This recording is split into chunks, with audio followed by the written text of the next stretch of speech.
region and throughout the world. We must continue to work together to take progressive steps towards addressing racial discrimination, racism, and hate, while mobilizing political will and resources. Let us continue to work towards a world that leaves no one behind. Thank you very much.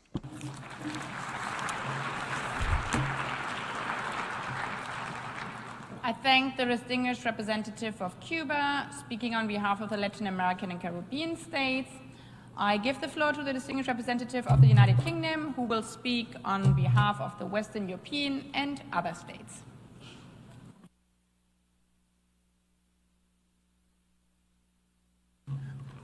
Thank you, Madam President. Excellencies, I have the honour to speak on behalf of members of the Western European and other states group as we mark the International Day to their descendants. Slavery and the transatlantic slave trade was abhorrent, an act spanning centuries and causing profound suffering. We welcome this year's theme, Justice in Action, Confronting History, Advancing Dignity, Empowering Futures. As an important lesson for us, we must never forget the history of slavery and the transatlantic slave trade, as well as its devastating consequences and long-lasting impacts. The role of education and the duty of remembrance is crucial in this respect. We must understand history to guide us to make the right choices in the future. And human rights are the cornerstone of that learning, a global commitment to the Universal Declaration of Human Rights and the rights of equality and non-discrimination as a safeguard for future generations. We cannot change history, but we can and should talk about it. It is important that we engage in meaningful dialogue on sustainable development, on education, on health, on climate. To continue to make progress, we must confront the barriers and inequities that persist today. We remain committed to tackling these root causes by addressing racial discrimination, combating racism and xenophobia, and challenging all forms of intolerance wherever they appear. We recognise the establishment of a second international decade for people of African descent and the important work of the Permanent Forum in promoting and protecting human rights. We reaffirm our commitment to fully implement the International Convention on the Elimination of all forms of racial discrimination. Colleagues, we must also address the scourge of modern slavery and related forms of exploitation, including trafficking, forced labour, sexual exploitation, and forced criminality, mainly of women and girls, but also boys and men. Modern slavery has increased and forms of exploitation continue to evolve, including trafficking for forced criminality into online scam operations. We welcome the political declaration agreed at the 4th high-level appraisal of the Global Plan of Action to combat trafficking in persons, which reaffirms commitments to tackle these challenges. We underscore our commitment to prevention efforts to reduce the vulnerability of those at risk of trafficking and exploitation, and to ensure that victims and survivors are provided with the support they need to begin rebuilding their lives. Madam President, while we cannot rewrite the past, we can choose how it guides us and strengthens our resolve to build a more just and inclusive future. Acknowledging the harm endured is a step toward healing and a commitment to ensuring such injustices are neither forgotten nor repeated. I thank you.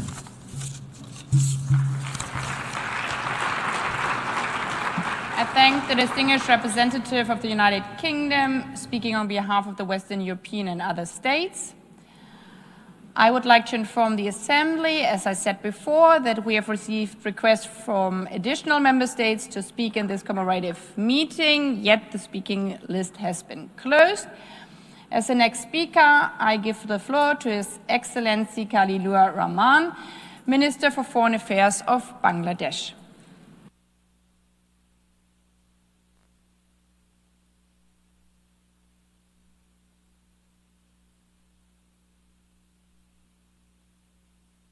Thank you, Madam President. Excellencies, ladies and gentlemen. Slavery and genocide. Our Constitution rejects imperialism, colonialism, racism, and oppression. We firmly believe that no human being should ever again face the appalling tragedy of slave trade. Excellencies, this year we are observing the centenary of the 1926 Slavery Convention, and we are almost 80 years into the adoption of the Universal Declaration of Human Rights that prohibited slavery and the slave trade. Yet, we must acknowledge that the ideologies of slavery did not end with its abolition. They still persist today in social hierarchies, economic structures, and political systems. We continue to witness modern-day slavery in many forms and manifestations. Madam President, acknowledging the historical truth about the transatlantic slave trade and its lasting impacts is essential, but not enough. As we strive to realize the 2030 Agenda, we must renew our resolve to combat human trafficking. We must take coordinated actions on digital forensics, and we must invest in education and dialogue to build awareness of human and civilizational costs of slavery and slave trade. Madam President, on this solemn day, let us reaffirm our commitment to building a world where slavery and oppression will have no place. I thank you all.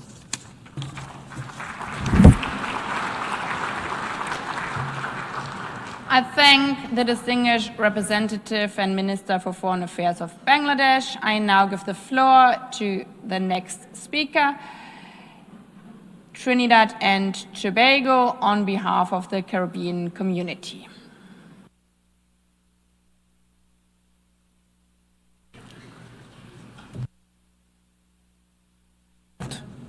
I have the honor to deliver this statement on behalf of the 14 member states of the Caribbean Community, CARICOM.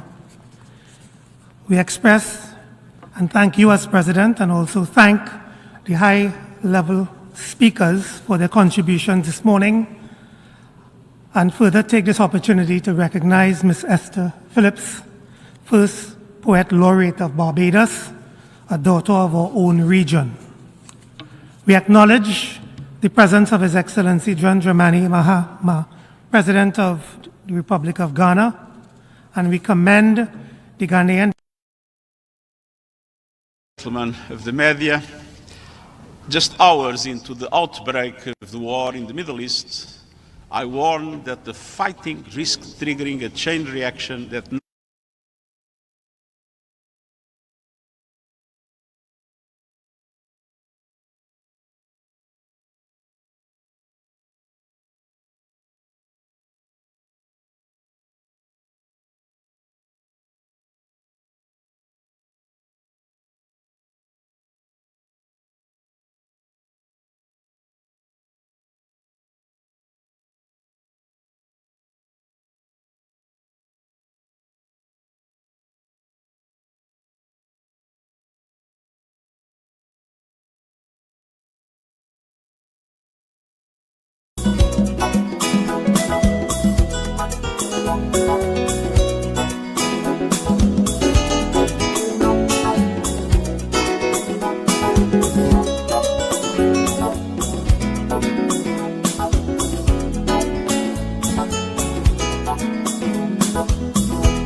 are respected and protected.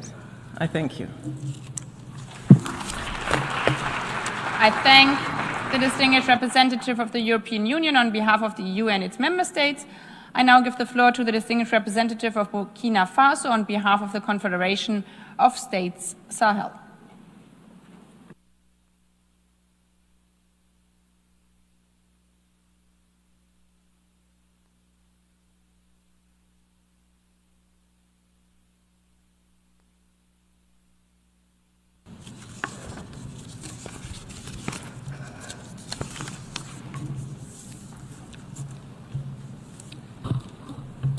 Excellence, Madame.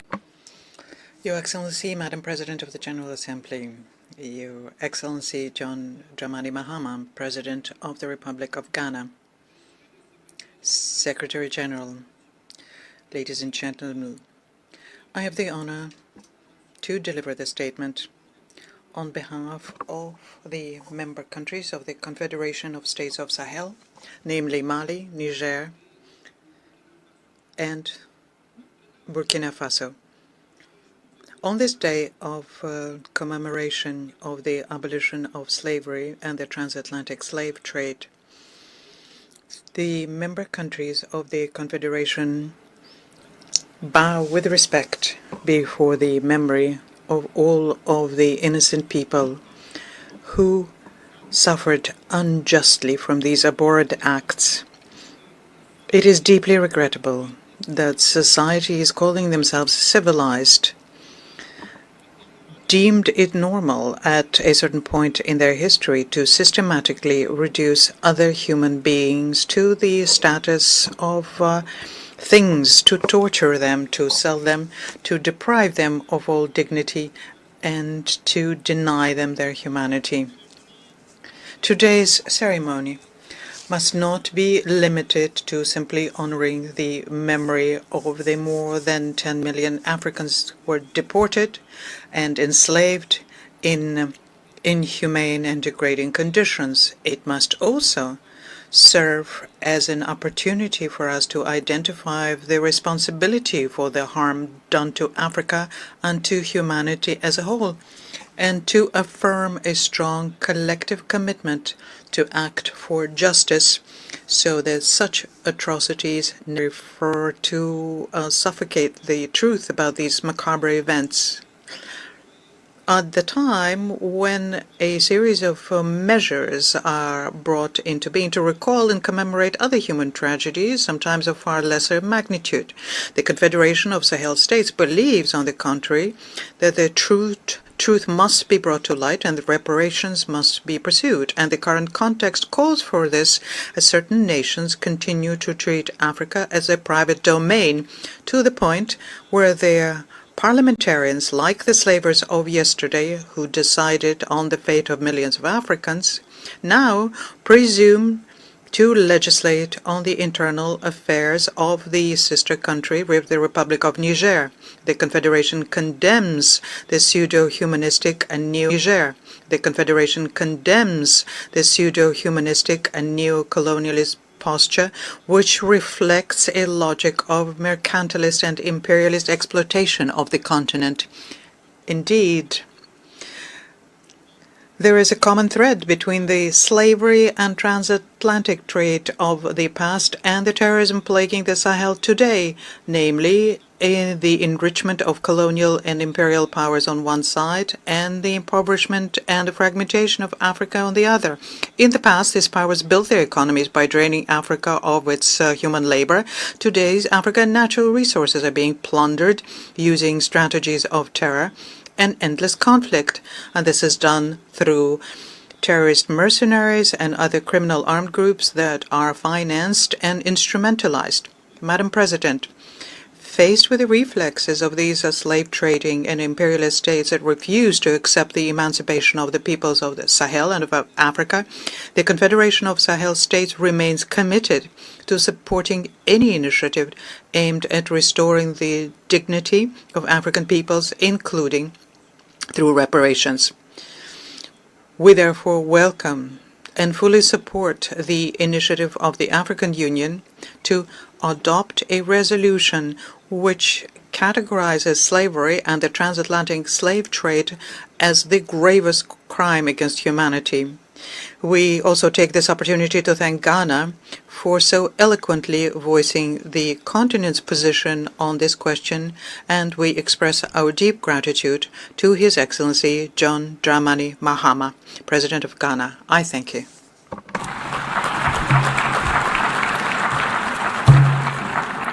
I thank the distinguished representative of Burkina Faso on behalf of the Confederation of States Sahel. I now give the floor to the distinguished representative of Cyprus, followed by the Russian Federation and Equatorial Guinea.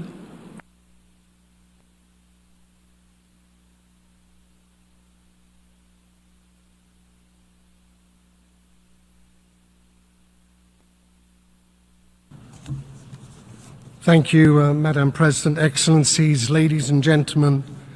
As we mark the International Day of Remembrance of the victims of slavery and the transatlantic slave trade, Cyprus joins the international community in condemning these crimes against humanity and honoring the memory of the many millions of enslaved Africans who endured untold suffering and injustice during one of humanity's darkest chapters.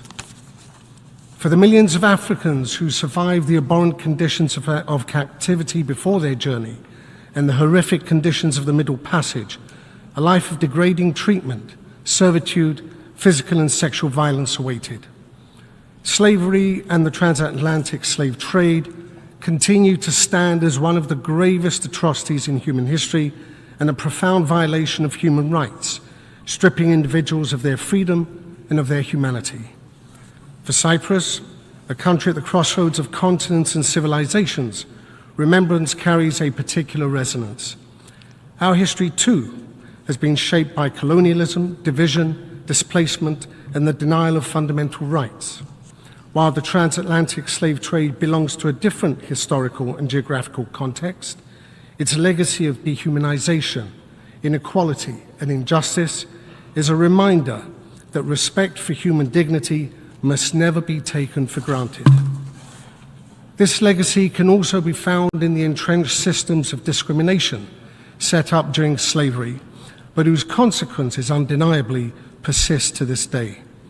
Remembering this past is therefore not merely an act of tribute, it is a duty to acknowledge truth, to educate future generations, and to confront the enduring legacies of racism and exclusion wherever they arise. Madam President, on this day, we reaffirm our commitment to upholding the principles that bind us as an international community: respect for human dignity, equality, and justice. We must continue to fight against racism, racial discrimination, xenophobia, and all forms of intolerance, and to promote inclusive societies. Remembrance must go hand in hand with action.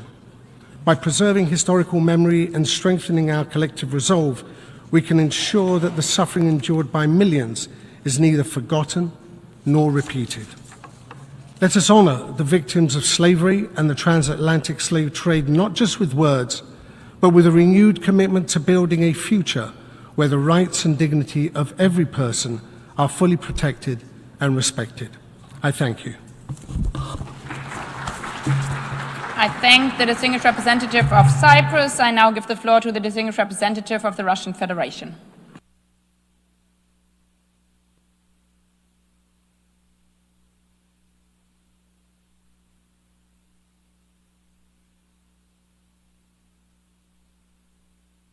Госпожа председатель. Madam President, the UN was established more than 80 years ago, and the purpose was to end the legitimacy of the racial supremacy theory and to confirm faith in the worth and dignity of a human being in the developing of friendly relations between nations on the basis of the principle of equality and self-determination. We should not forget that during the horrible era of colonialism, what was the norm was a merciless exploitation of people from Africa, treating them as chattel. Other forms of racism was the source and feeding ground for Nazism, which launched the most horrid world war in the history of humankind. The scope of slave trade, including the transatlantic slave trade, were so huge that it's very difficult to take them in and assess. The same applies to the burden which the era of colonial conquest placed on the development of the African continent. It was in Africa that the first genocides of the 20th century took place. Nonetheless, the subjugators to date have not apologized to these people who suffered, much less paid their material compensation for inflicting intergenerational trauma. Russia played a key role in adopting in 1960 at the UN of the Declaration on Granting Independence to Colonial Countries and Peoples, and extended every assistance to the Africans in their struggle of national liberation, creating their statehood and economy, ensuring their defense, preparing their national specialists. We laud the way they broke colonialism, and we pay a great deal of attention to repertory policy of the continent, and we intend to work together with our African friends on this, including through the Russia-Africa Partnership Forum. The issues of eradicating colonialism and neocolonialism were at the core of the discussions that took place during the second Russia-Africa Ministerial Conference in Cairo in December last. Madam President, the only opportunity for us to avoid repeating the tragedies of the past is if we keep the memory of the historic truth. And that is why efforts to fight the falsification of history is one of the key areas of Russian foreign policy. In this regard, we would like our support to the draft resolution submitted by Ghana on behalf of the African group on the declaration on the transatlantic trade and racialized slave trade as a gravest crime against humanity. We also support the decisions it made in February at the African Union Assembly aimed at declaring slavery, deportation, colonization, and crimes against humanity and genocide against Africa. Colleagues, the International Day of Remembrance of the Victims of Slavery and the Transatlantic Slave Trade is an opportunity for us to remember the fate of those who paid with their lives for the well-being and prosperity of colonial states. But our common efforts for historic justice should not boil down to just one date commemoration. They should be conducted permanently. We're convinced that the document for adoption today would be a milestone in this path and will contribute significantly to the strengthening of the international legal regime of fighting the ramifications of colonialism, racism, and racial discrimination. I thank you for your attention. I thank the distinguished representative of the Russian Federation. I now give the floor to the distinguished representative of Equatorial Guinea.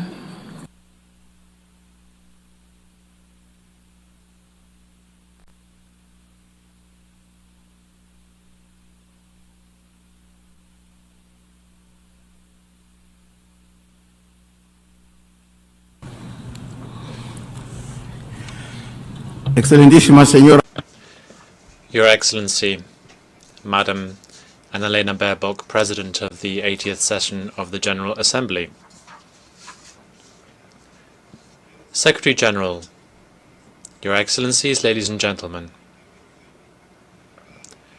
My statement will align itself with the statement delivered by His Excellency the President of the Republic of Ghana on behalf of Africa. Your Excellencies,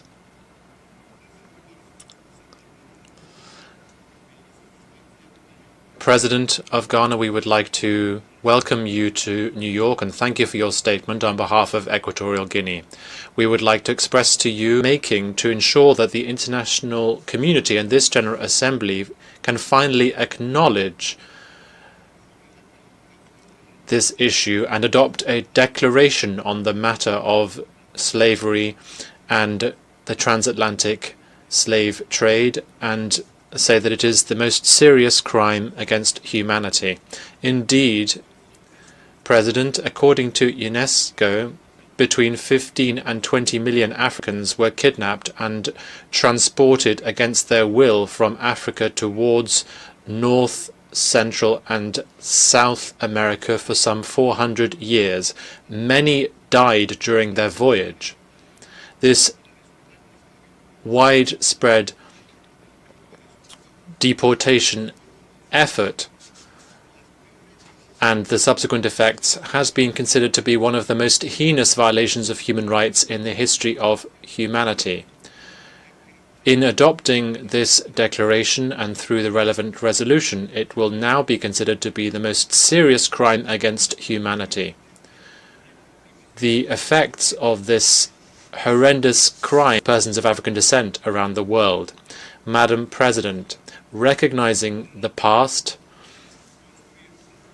and building a future of dignity and justice, the theme for this commemoration should lead us to take stock and to think about the sad, shameful legacy that was inflicted upon Africans. Those humans who were subjected to these crimes had little choice. Their only desire was not to die. On this day of commemoration, the Republic of Equatorial Guinea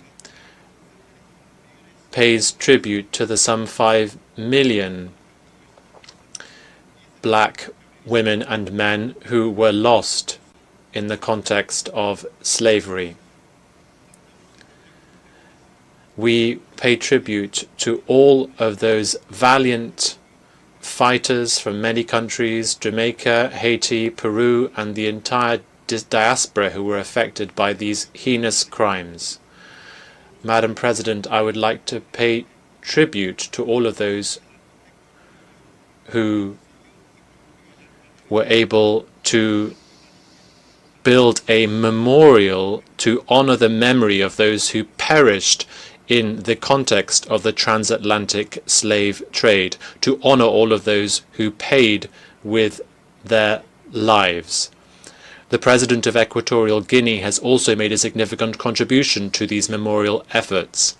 I conclude this statement, Madam President, by saying that we are all part of one family, one large family, which is the family of humanity.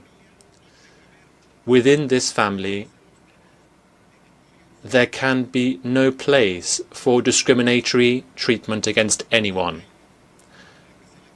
This year, as we mark the 100th year of the abolition of slavery at the League of Nations in 1926, we all need to honor the memory of those who perished, and we need to say that we must work together and say clearly, never again. Never again can we tolerate this kind of discrimination. We are all part of the same family of humanity. I thank you.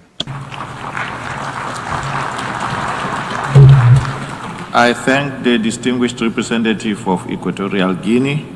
I now give the floor to the distinguished representative of Vietnam.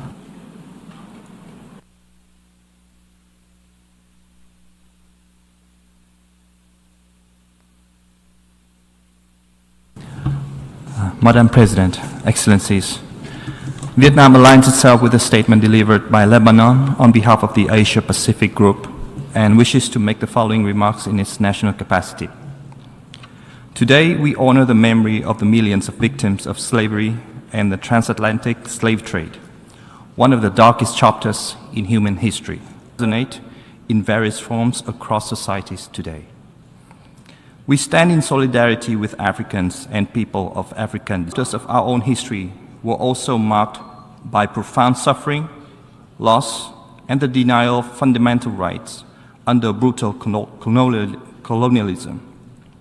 While each nation's experience is unique, many of us share a common understanding of the importance of peace. The United Nations Secretary General Kofi Annan once reminded us, I quote, "We may have different religions, different languages, different colored skin, but we all belong to one human race." End of quote.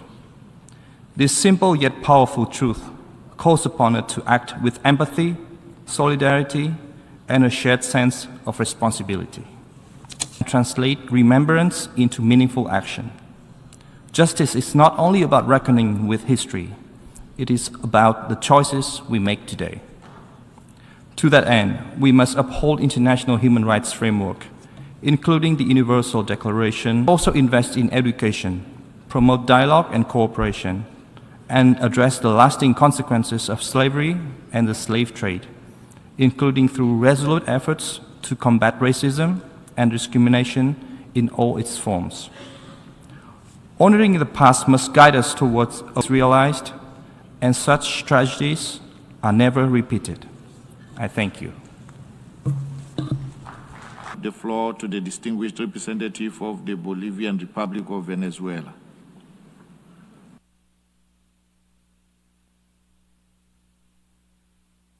Gracias, señor presidente. Thank you, President. The Bolivarian Republic of Venezuela welcomes the statements of those who took part in the opening segment of this meeting. We also welcome the participation. I'd also like to pay tribute to the memory of all of the victims of slavery and the transatlantic slave trade, including their removed from their lands and taken away from their families and subjected to inhumane treatment. We also need to acknowledge, in this context, the resistance, dignity, and the struggle of those in the midst of such barbarism who defended their humanity and handed down an example of strength and resilience. The commemoration of this International Day also reminds us that racism, racial discrimination, xenophobia, and related forms of intolerance are not relics of the past, which have not been fully overcome today. President, for our country, remembering this historic crime is not just an exercise of memory. It is first and foremost a moral and political duty. Nationally, Venezuela has promoted initiatives such as the establishment of a presidential commission for historic truth, justice, and reparation on the issue of colonial domination and its consequences. At the United Nations, within the group of Friends in Defense of the UN Charter, we pushed forward the adoption of Resolution 80/116, which established the 14th of December as the International Day against colonialism in all of its forms and manifestations. We take this opportunity to recognize the leadership of the African Union and the Republic of Ghana at the helm of this draft resolution on the declaration of transatlantic slave trade and racialized slavery of Africans as one of the most heinous crimes against humanity, which will shortly be considered by this General Assembly. Our country has supported this draft resolution from the very beginning, and we invite all delegations to support this initiative by voting in favor of it. We conclude by stressing that will only be genuine justice served when there is truth, reparation, dignity for the peoples affected, and a strong determination to eradicate all contemporary forms of colonialism, racism, and exclusion. Thank you very much, President.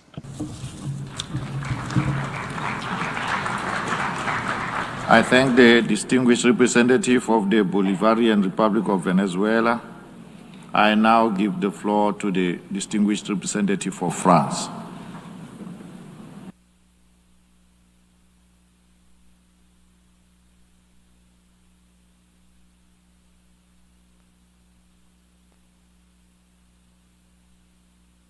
President, ladies and gentlemen, distinguished colleagues, I quote, recognizing slavery and the transatlantic slave trade perpetrated from the 15th century onwards in the Americas, the Caribbean, and in the Indian Ocean and Europe against African, Native American, Malagasy, and Indian peoples are a crime against humanity. It is in these words that France, the first country in the world, officially recognized this crime 25 years ago, unambiguously through a law that carries the name of its author, Christian Taubira, and which touches on the ideals of justice, fraternity, and solidarity, which are the basis of the United Nations. The abomination of slavery affected tens of millions of men, women, and children for centuries, riding roughshod over their human rights and denying dignity. We commemorate with you the memory of the victims of this barbarism and the memory of those who fought it, the memory of those who worked to see it abolished. In the sinister litany of crimes that humanity has inflicted on itself, the Shoah, apartheid, ethnic cleansing, and mass murders, yes, slavery and the slave trade should be recognized for what they were, an abomination. Recognizing the truth of history and the duty of memory is what we need to do here at the UN. In order for the memory of slavery and the slave trade to be better understood and better known, we must support the work of historians. We must counter denialism and the fake news on social media, which is the new cancer of our time. France is fully committed to do this by working also with our overseas territories and with the African diasporas and our African partners. In 2019, we set up a foundation for the memory of slavery, and we will shortly be inaugurating in Paris the National Memory for Victims of Slavery at the very place where the Universal Declaration of Human Rights was adopted. We are setting up binational commissions of historians who are responsible for looking into our common past, for instance, with Haiti. We will continue to support the work in this regard of the UN, such as the UNESCO Network of Places of History and Memory. We must redouble efforts to combat racism and modern forms of slavery, which are universal struggles. We must enforce the International Convention on the Elimination of All Forms of Racial Discrimination, and we must continue this struggle even in the digital domain where hate speech can flourish. At a time when forced labor, domestic slavery, sexual exploitation, and migrant trafficking are rife, we need to ensure respect for the relevant ILO conventions and the UN Convention on Transnational Organized Crime. France supports the drafting of a unashamedly combat the instincts of violence and destruction that humanity can harbor, remembering the horrors. I thank the distinguished representative of France. I give the floor to the distinguished representative of Ethiopia.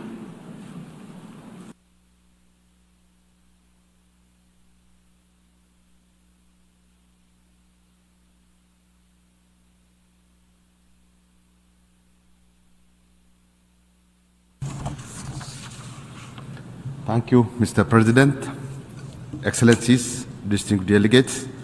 I thank the President of the General Assembly for convening this important meeting. My delegation aligns itself with the statement delivered by Ghana on behalf of the Africa Group. Ethiopia joins the international community in solemn remembrance of millions of African men, women, and children who were subjected to the horrors of slavery and the transatlantic slave trade. This day stands as a reminder of the gravest crime against humanity and historical injustices. The tragedy of slavery stripped generations of their humanity.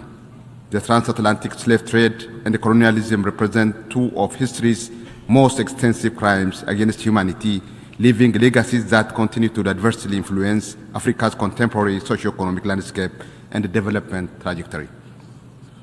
Slavery, apart from its cruel extractive nature, it disrupted social systems and fundamentally reconfigured economies, governance structures, and cultural institutions across Africa and beyond.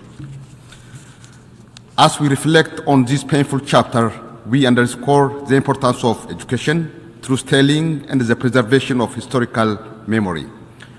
We are of the view that acknowledging this gravest crime against humanity is crucial for honoring the victims and also for compensating with reparation for the atrocities committed.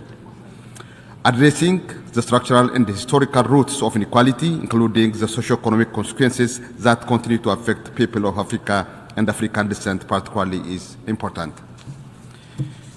Commemoration, therefore, must go beyond retrospective remembrance. It must serve as a call to confront the living consequences with courage. In the same vein, Ethiopia commends the leadership of Ghana on behalf of the Africa Group for successfully tabling the draft resolution declaration of the trafficking of enslaved Africans and the racialized chattel enslavement of Africans as the gravest crime against humanity. In conclusion, we pay tribute to the victims of slavery and the transatlantic slave trade, and also to those courageous abolitionists who fought to stop such atrocities. We hope this day would serve as a first step to renew our collective determination to rectifying the damage and build a world founded on the inherent dignity of all humanity. I thank you.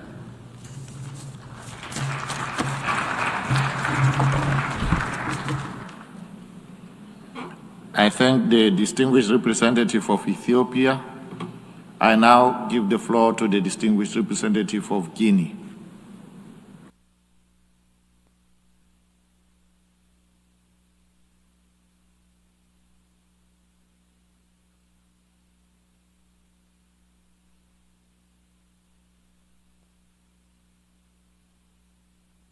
Monsieur le Président, Mr. President, Your Excellencies, ladies and gentlemen, my delegation aligns itself with the statement made on behalf of the African Group, and we extend congratulations to His Excellency Mr. John Dramani Mahama, President of the Republic of Ghana, who is an advocate for justice and reparations of Africans. We thank him for his leadership on this cause, sadly an inheritance of more than 2 billion people in the world. Enslavement and the transatlantic trade is a dark chapter of our common history, and this has spread to several continents and continues to date to deeply affect our societies. For 4 centuries, anywhere between 12 to 20 million of Africans have their lives destroyed through an odious system which anchor the capture, deportations, or racialized enslavement at the heart of their state.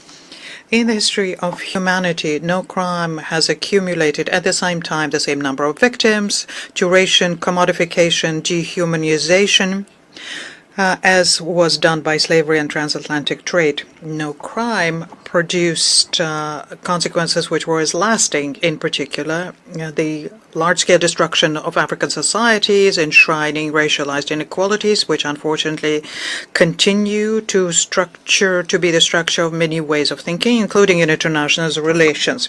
It's essential to reject these ways of outdated thinking and to redouble our efforts to fight against all kinds of enslavement, racism, systematic inequality, and structural injustice.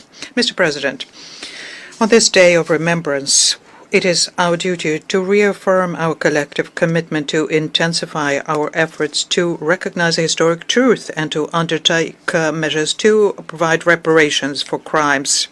This is not so as to reopen historic divisions, but to recognize reality and the scope of this tragedy, and to make sure that justice is done, and this is begun by recognizing facts. Reparation and justice measures have to be extended to education and awareness raising, especially through forward-looking governance systems which protect human rights, which used to exist in African societies and were deliberately weakened and destroyed by slavery. In this regard, the Kurukan-Fuga Charter or the Mandinka Charter, proclaimed in 1236, have already provided the major principles of social organization and enshrined human rights, in particular the right to life and the preservation of physical integrity of everyone and the participation of women in decision-making. To conclude, my delegation would like too, on behalf of the President of Guinea, reiterates its congratulations to the Republic of Ghana for the efforts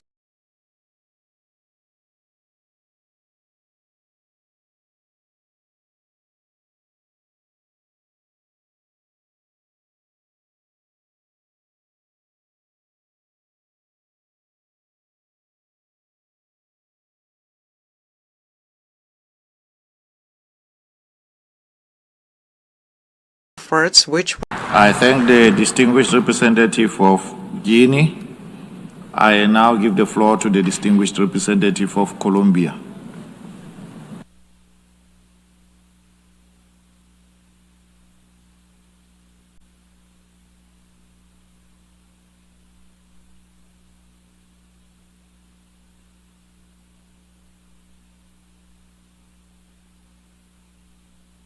Señora Presidenta.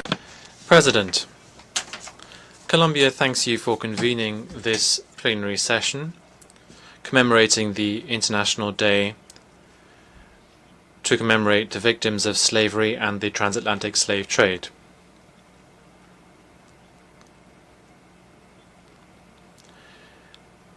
This nation, nationality or religion, with a dialogue between civilizations who acknowledge their differences. Slavery, the transatlantic slave trade, and colonialism are in Colombia. We are well aware of the significance of these issues. They are part of our identity, our struggle. Assess the past honestly to identify discriminatory structures that still persist, and we need to work together to dismantle them. In this regard, Colombia welcomes the declaration to historic justice and to ensure that persons of African descent can fully claim their rights, and forms of exclusion that migrants, women, and other historically marginalized people. Recognizing these realities is a necessity, meaningful equality and justice for everyone. In addition, empower cooperation mechanisms to close the gaps and also to rethink how we forum between ECLAC and Africa that was held in Bogota, where we started a bi-regional conversation on how we can redesign one humanity, and our regions can build joint solutions to achieve sustainable development, historic justice, digital equality, health, the energy transition, and can strengthen our institutions. Thank you very much. I now give the floor to the distinguished representative of Haiti.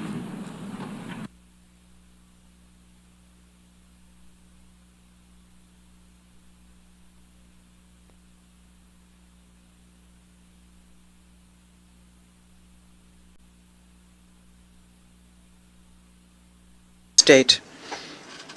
This is a duty of memory for us, a moral obligation, and a collective responsibility statement made by the President of the Republic of Ghana, and with the statements made by GRULAC and CARICOM. Mr. President, there are silences that carry across centuries, silences heavy with chains, with suffering and shattered lives. Today, as we take the floor, we do not want to speak only for ourselves, but we want to speak on behalf of all of those whom history has silenced for too long. Women, men, children torn from their land, stripped of their names, their dignity, and their humanity. Today we speak so that they may never again be forgotten. The transatlantic slave trade was not merely a tragedy. It was an organized enterprise of dehumanization. For more than 4 centuries, millions of Africans were reduced to the status of merchandise. Bodies were chained, lives were just numbers, existences were denied, and yet, even in deepest darkness, human dignity never disappeared. And Haiti is a living proof of this. Over 220 years ago, women and men, those who were said to have no voice, no rights, and no future, defied the world order. Not just to break their chains, they broke an idea, the idea according to which some human beings were born to rule and others to be ruled and dominated. And they affirmed at the cost of their blood a simple and universal truth, namely that human dignity has no color.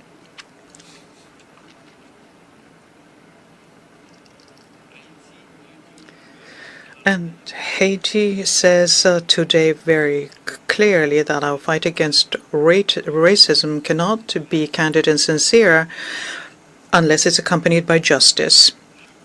In every time a child crosses a border in fear, every time one life is deemed less worthy than another, every time history is forgotten, it's a part of the same tragedy which continues. This is a fairly simple truth, but it seems to have forgotten. Haiti was born out of rejection of slavery, rejection of racism, rejection of the denial of humanity. And today it stands before you with an unbroken conviction. The world imagined by those women and men in 1804, a world of equality and dignity, has yet to be achieved. I thank you for your attention.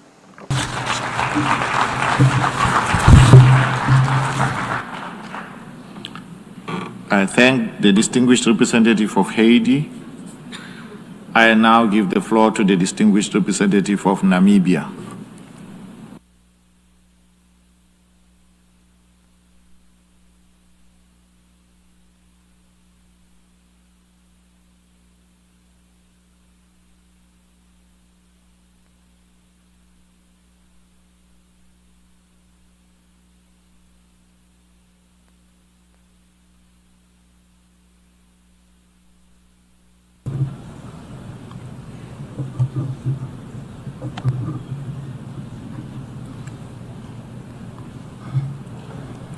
Mr. President, my delegation welcomes the convening of this commemorative meeting of the General Assembly to mark the International Day of Remembrance of the victims of slavery and transatlantic slave trade.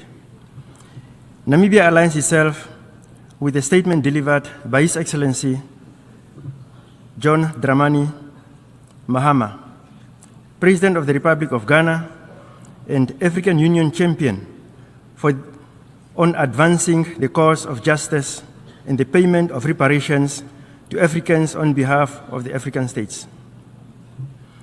My delegation wishes to recognize with appreciation the participation of Ms. Esther Phillips, First Poet Laureate of Barbados, and Ms. Shahada Jek, First Youth Poet Laureate of Toronto, Canada, in this commemorative meeting. Your insightful and moving words added a significant value to our discussion, and we are grateful for your contributions.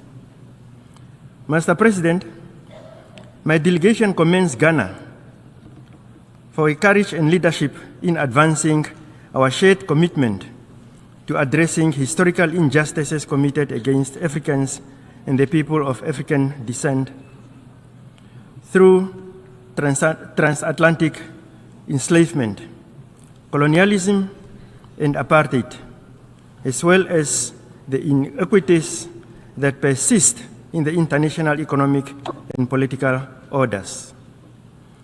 We recall that the atrocities of slavery, the slave trade, colonialism, apartheid, racial segregation, subjugation, and the exploitation of resources denied and violated the humanity and dignity of Africans and people of African descent.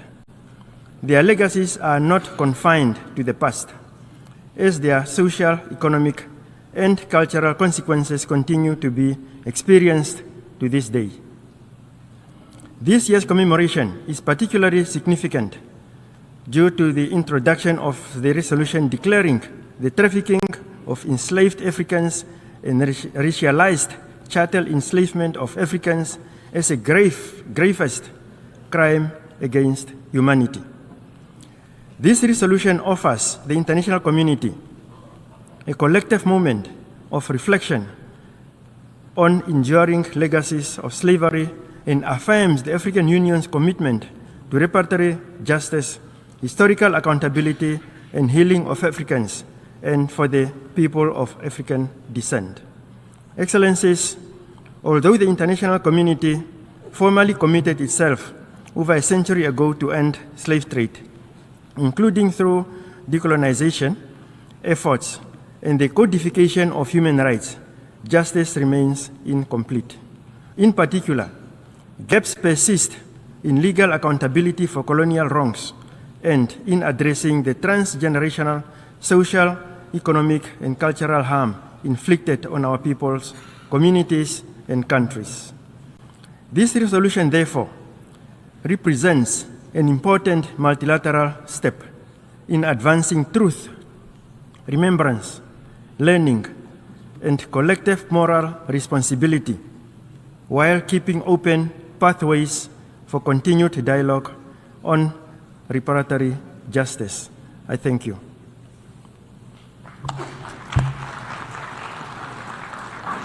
I thank the distinguished representative of Namibia. I now give the floor to the distinguished representative of Nigeria.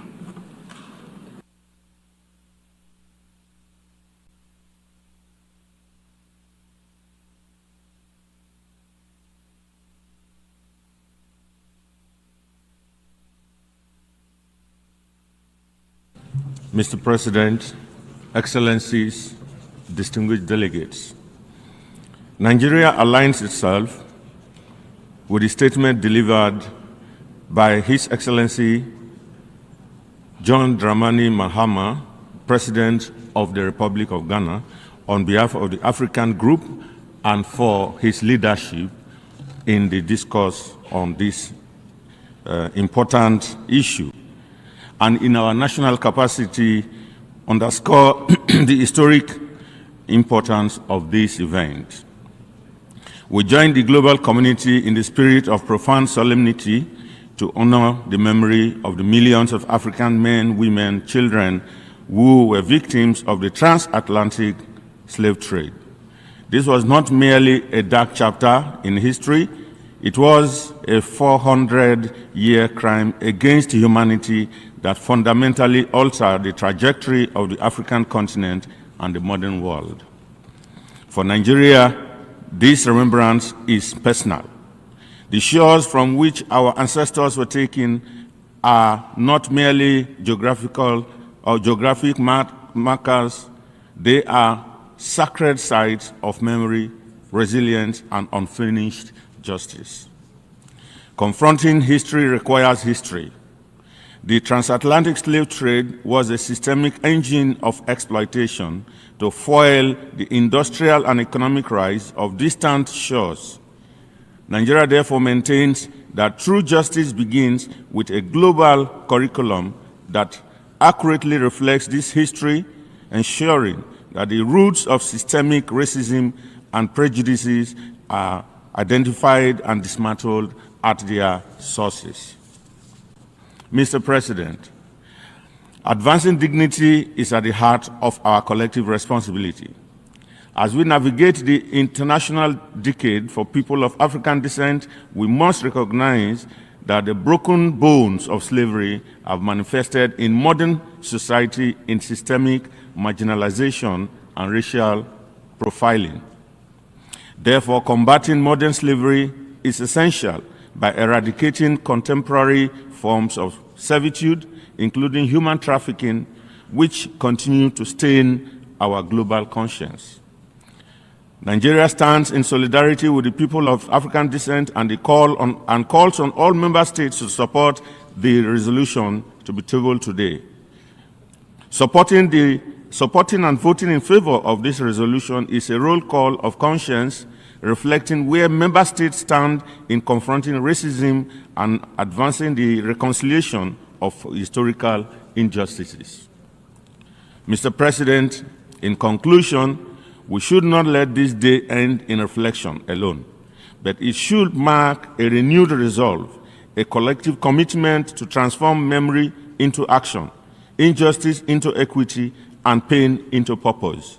In doing so, we affirm not only the dignity of those who were lost, but the promise of those who carry their legacy forward. I thank you.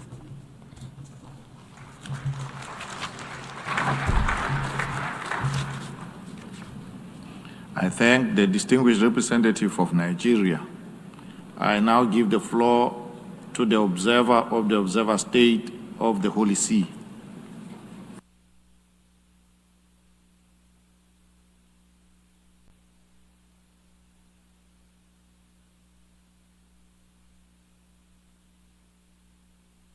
President, on this International Day of Remembrance of the victims of slavery and the transatlantic slave trade, the Holy See delegation joins others in honoring the memory of the millions of people who were victims of enslavement.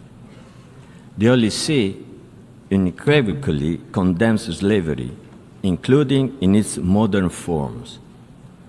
The call for remembrance today is a reminder to all states of their duty to uphold historical truth and ensure legal accountability.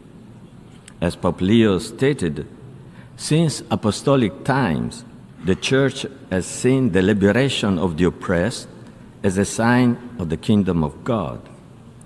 This mission of liberation has continued throughout the centuries through concrete actions, especially when the tragedy of slavery and imprisonment has marked entire societies.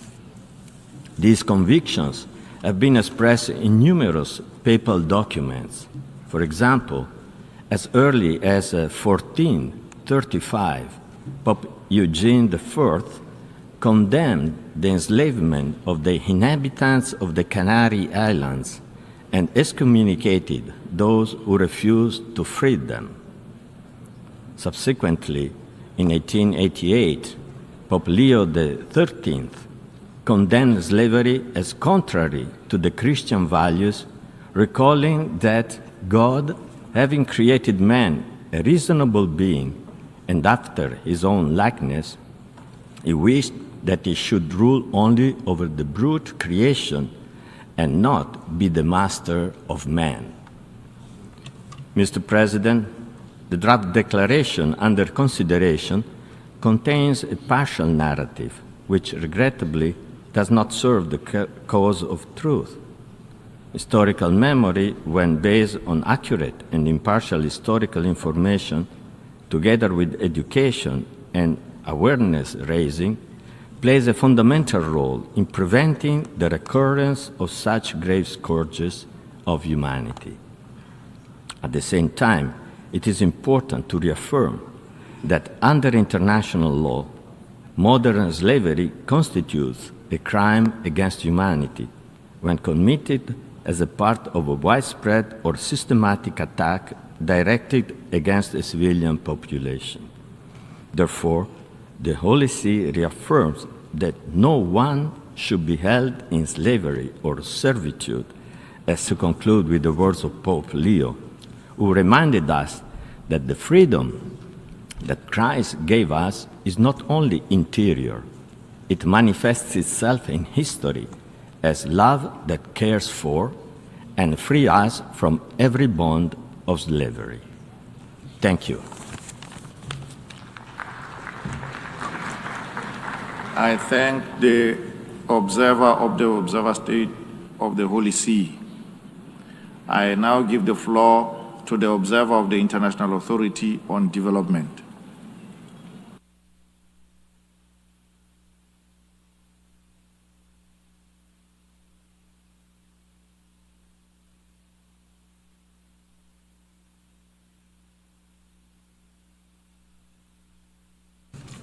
Mr. Secretary General, Mr. President, Excellencies, and distinguished delegates. I have the honor to deliver this statement on behalf of His Excellency Dr. Workana Gabayo, the Executive Secretary of IGAD. And I would like to confirm that my delegation aligns with the statement made by the Republic of Ghana on behalf of African states. We gather today in remembrance of a history that reshaped humanity. The transatlantic slave trade scattered families, separated generations, and disrupted the very foundation of human society. Millions were taken, communities were broken, human dignity was denied on a scale that continues to defy global realities. Its consequences did not end. They remain present. Across generations, many still live with the weight of that history through inequality, through limited opportunities, and through systems that continue to reflect those imbalances. Mr. President, although we cannot change the past, we carry full responsibility for how its consequences are addressed. That responsibility is not symbolic. It is practical, and it is immediate. Today, nearly 50 million people are living in conditions of modern-day slavery. Throughout labor, human trafficking, and exploitation that continues in different forms. This reality calls for a clarity of purpose. Human dignity must be protected, consistent, and without exception. Excellencies, Africa's history reflects both of suffering and strength. From the shores where millions were taken, to moments like Adwa, where dignity endures and it demands recognition. Mr. President, the theme before us, justice in action, confronting history, advancing dignity, empowering future, calls for a steady and deliberated progress. It calls for implementation. It calls for partnership. It calls for accountability. As the Executive Secretary of IGAD has emphasized, justice gains meaning when action reflects memory. Excellencies, the United Nations provides the framework. Member states provide the leadership, and together, progress becomes possible. Sustained implementation of commitment is essential. Continued cooperation is necessary, and shared responsibility must remain at the center of our effort. Mr. President, this day is a day of what humanity has endured. It is also a reminder of what humanity can correct. Through consistent effort, through principled action, and through collective resolve, we can continue to advance dignity and inclusion. Let this be a moment that strengthens that direction, and I thank you.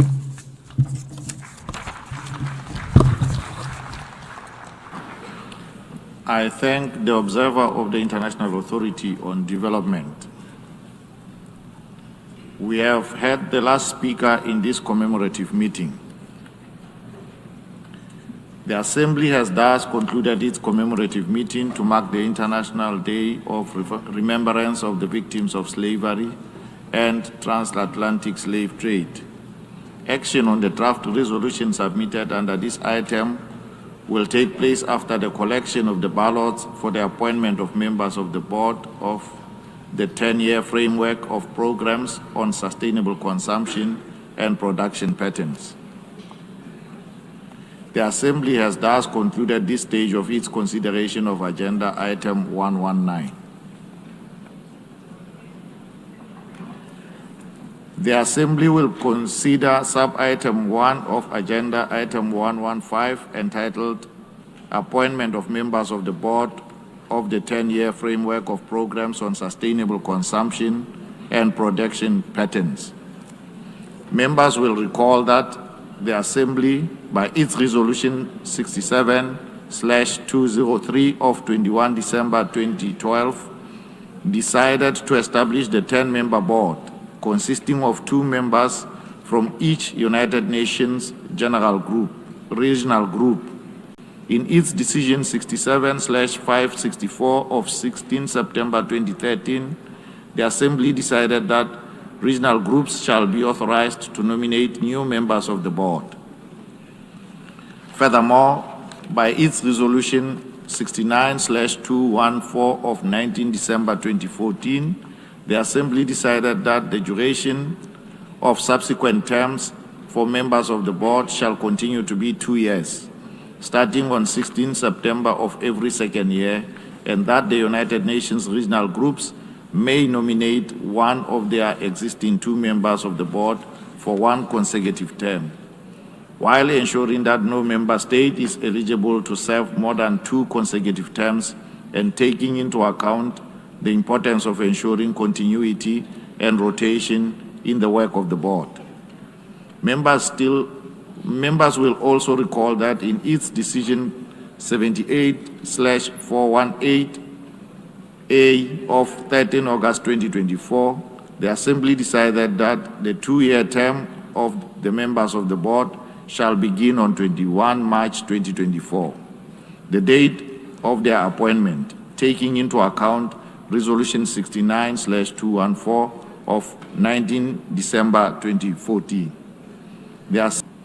Consequently, the Assembly needs to appoint 10 members of the board for a new term of office. Bearing in mind the provisions of Resolution 69/214 as outlined above, I propose that the new 2-year term of the members of the board shall begin on the date of their appointment. That is today, 25 March 2026. May I take it that the Assembly wishes to proceed accordingly? It is so decided. Made at the 73rd plenary meeting held on 10 March 2026, the Assembly will now proceed to this appointment by secret ballot. With regard to the candidatures, I should like to inform members of the following nominations by regional groups. For the 2 seats from among the African states, only 1 endorsed state has been communicated, namely the Republic of South Africa. For the 2 seats from among the Asia-Pacific states, only 1 state has been communicated, namely India. For the 2 seats from among the Eastern European states, two states have been communicated, namely Hungary and the Russian Federation. For the 2 seats from among the Latin American and Caribbean states, the following 2 endorsed states have been communicated, namely Barbados and Mexico. For the 2 seats from among the Western European and other states, the following 2 endorsed states have been communicated, namely Finland and Germany. Before we begin the voting process, I should like to remind members that, pursuant to Rule 88 of the Rules of Procedure of the General Assembly, no representative shall interrupt the voting except on a point of order on the actual conduct of the voting. Any announcements, including those concerning withdrawals of candidatures, should therefore be made prior to the commencement of the voting process. That is to say, before the announcement of the beginning of the voting process. In addition, ballot papers will only be given to the delegates seated directly behind the country's nameplate. We shall now begin the voting process. Ballot papers marked A, B, C, D, and E will now be distributed, and the voting has thus begun. In accordance with Resolution 71/323 of 8 September 2017, the names of the states that have been communicated to the Secretariat at least 48 hours prior to the election today have been printed on the ballot papers for each of the regional groups. Only those candidates nominated by the regional groups are eligible for this appointment and are indicated on the ballot paper. I request representatives to use only those ballot papers that have been distributed and to put an X in the ballot boxes next to the names of states whom they wish to vote for. There shall be no write-ins. A blank ballot paper will be considered an abstention. If a ballot paper contains any notation other than votes in favor of eligible member states, those notations will be disregarded. I invite the representatives of the following states to serve as tellers and to accompany the conference officers as they collect the ballot papers: Brunei Darussalam, Ecuador, Italy, Lesotho, Montenegro, and Sweden.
I invite the representatives of the following states to serve as tellers and to accompany the conference officers as they collect the ballot papers: Brunei Darussalam, Ecuador, Italy, Lesotho, Montenegro, and Sweden.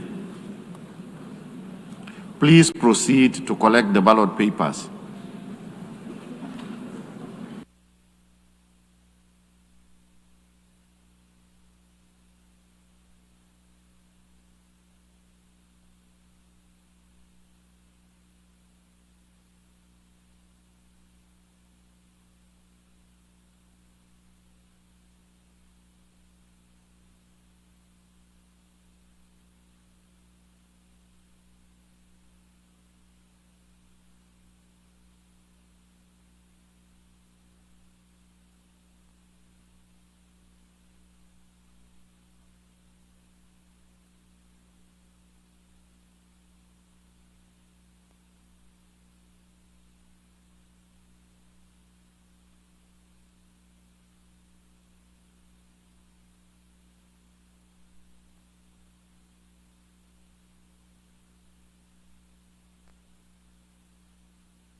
delegations who have not voted to do so now by approaching the podium to cast their votes.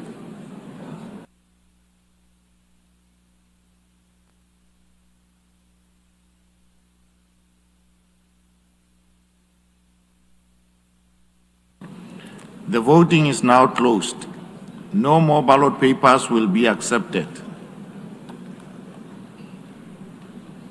In the interest of time, the Assembly will now proceed to consider the other items announced in the United Nations Journal while the ballots are being counted. The Assembly has thus concluded this stage of its consideration of sub-item 1 of Agenda Item 115.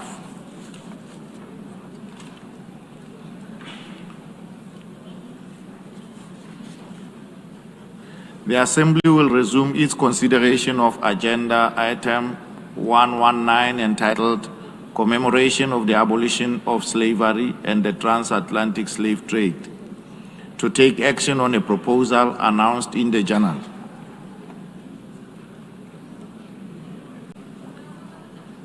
I give the floor to His Excellency Samuel Okudzeto Ablakwa, Minister for Foreign Affairs of Ghana, on behalf of the African Group, to introduce Draft Resolution A/80/L.48.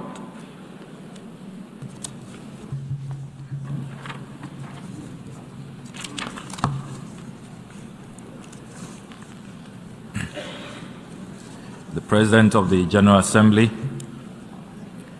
Your Excellencies, permanent representatives, distinguished delegates, today we gather in solemn reflection on the International Day of Remembrance of the victims of slavery and the transatlantic slave trade, a day when humanity pauses to remember millions of women, men, and children whose lives were stolen, whose dignity was denied, and whose humanity was questioned, yet whose resilience reshaped the moral arc of our shared history. This day is not merely an act of remembrance. It is a call to conscience.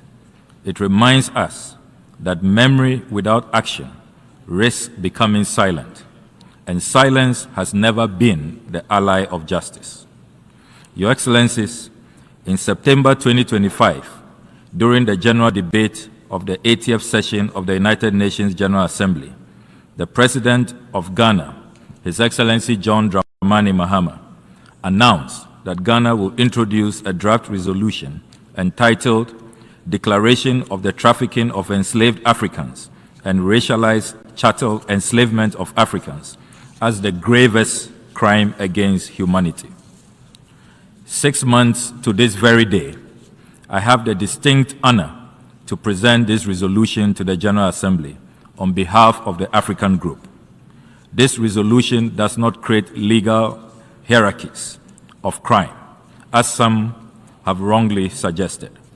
Neither is it about reopening history. It is about completing history. It does not target individual states, nor does it seek division. Rather, it establishes a principled framework for reconciliation grounded in truth. At its heart, this draft resolution is forward-looking and unifying. It is focused on truth, remembrance, education, and dialogue. It is grounded not in retribution, but in moral recognition. And it is intended to strengthen global efforts to combat racism, racial discrimination, and xenophobia in all its forms. Excellencies, its objectives are clear: to provide formal and unequivocal recognition within the United Nations system of the world-breaking and world-redefining impact of the enslavement of Africans and racialized chattel enslavement of Africans and people of African descent, to affirm their enduring consequences, not only for Africa and the people of African descent, but all of humanity, to reinforce ongoing global efforts toward reparatory justice through dialogue and cooperation, and to strengthen international solidarity in the fight against systemic racism and historical denialism. Distinguished delegates, the African Group expresses its sincere appreciation to all delegations for their constructive engagement throughout the negotiations. We believe that the present draft reflects the broadest possible views of member states on this important issue. Regrettably, legal technicalities and procedural arguments have been invoked to once again silence voices, to bury history, obscure clarity, and to prevent this noble institution from speaking plainly and firmly. But history does not disappear when ignored. Truth does not weaken when delayed. Crime does not rot, as we say in Africa. And justice does not expire with time. In affirming this declaration, we do more than honor memories. We strengthen the very foundations of justice upon which the United Nations was built.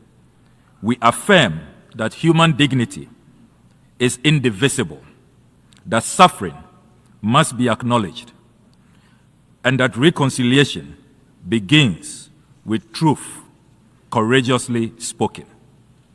Your Excellencies, the founder of Ghana, Osajifo Dr. Kwame Nkrumah, proclaimed, quote, "Slavery was not born of racism. Rather, racism was a consequence of slavery. With this racial twist was invented the myth of color inferiority," unquote.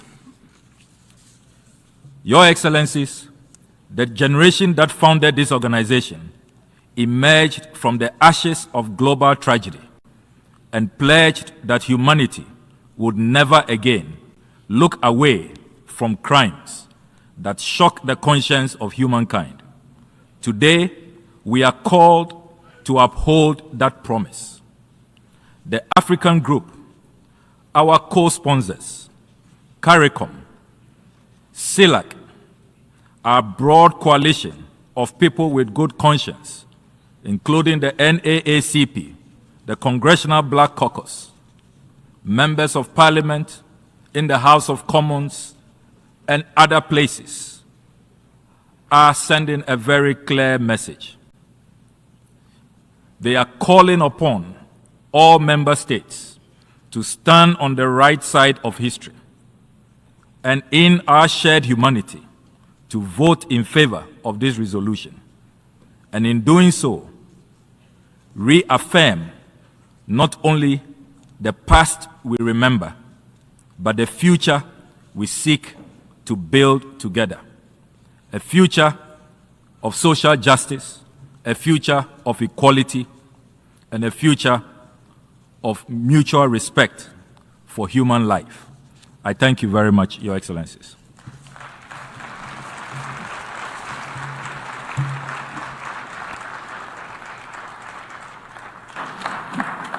I thank the Minister for Foreign Affairs of Ghana. We shall now proceed to consider draft resolution A/80/L.48. I give the floor to the representative of the Secretariat. Thank you, Mr. President. The present oral statement is made in the context of Rule 153 of the Rules of Procedure of the Assembly. The present statement has also been distributed to Member States. The request contained in Operative Paragraph 15 of the draft resolution would constitute an addition to the workload of the Office of the United Nations High Commissioner for Human Rights and the Department for the General Assembly and Conference Management in 2027, and entail additional resource requirements, net of staff assessment, in the amount of $117,700 in 2027. Detailed cost estimates and their underlying assumptions for the requirements are provided in the annex to this statement, which has been circulated. Accordingly, should the General Assembly adopt the draft resolution, L48, additional resource requirements estimated in the amount of $117,700 net of staff assessment would be included in the proposed program budget for 2027 under Section 2, General Assembly and Economic and Social Council Affairs and Conference Management, and Section 24, Human Rights for the consideration of the General Assembly at its 81st session. In addition, an amount of $12,800 would be included under Section 36, staff assessment, to be offset by an equivalent amount under Income Section 1, income from staff assessment. Thank you, Mr. President. I thank the representative of the Secretariat. For your information, the draft resolution has closed for e-sponsorship. I give the floor to the representative of the Secretariat. Mr. President, I should like to announce that since the submission of the draft resolution, and in addition to the delegations listed on the L document, the foreign countries have also become co-sponsors of A/80/L48. Antigua and Barbuda, Bahamas, Bangladesh, Belize, Brazil, Colombia, Haiti, Maldives, Pakistan, St. Lucia, Tajikistan, Timor-Leste, and the State of Palestine.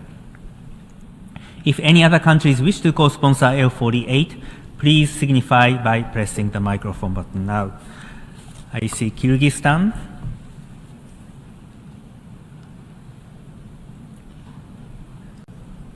the Philippines, Cameroon, although Cameroon is already on the L document. That concludes additional co-sponsorship. Thank you, Mr. President. Before giving the floor for explanations of vote before the vote, may I remind delegations that they are strongly urged to limit explanations of vote to 5 minutes, which should in any case not exceed 10 minutes and be made from their seats. I now give the floor to the distinguished representative of the United States.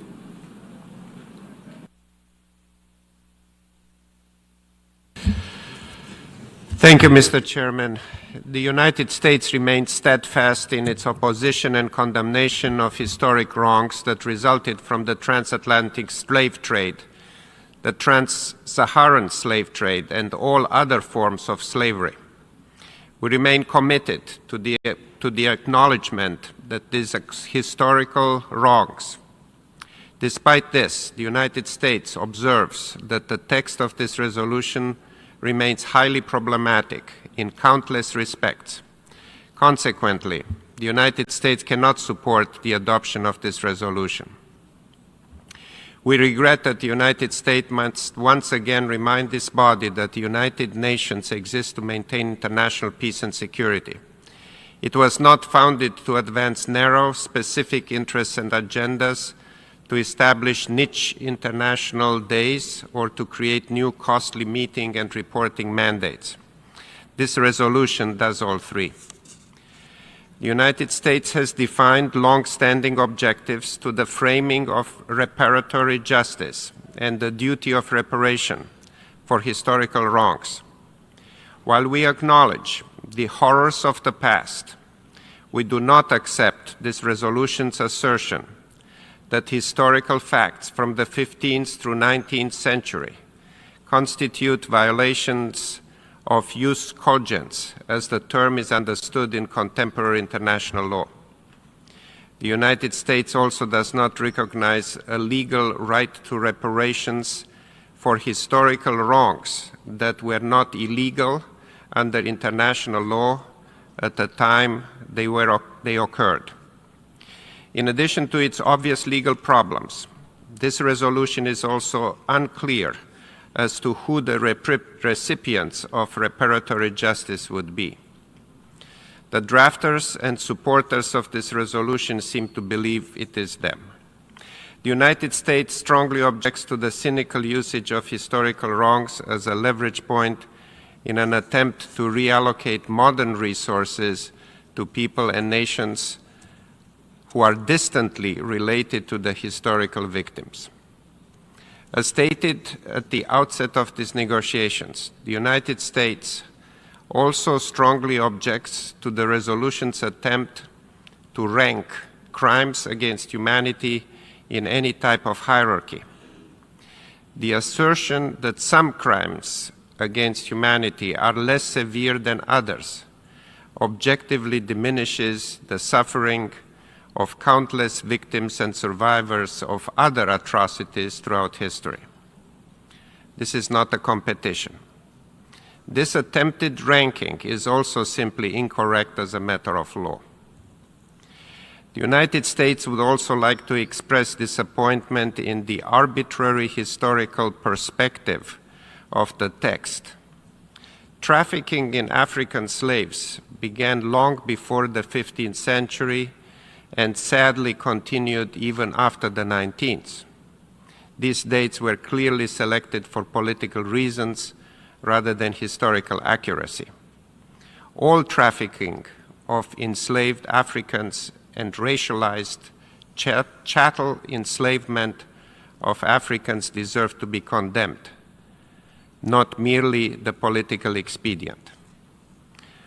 Also, there are some fake news articles suggesting that the sponsors of this resolution called into question President Trump's support of the black community. We reject any such suggestions.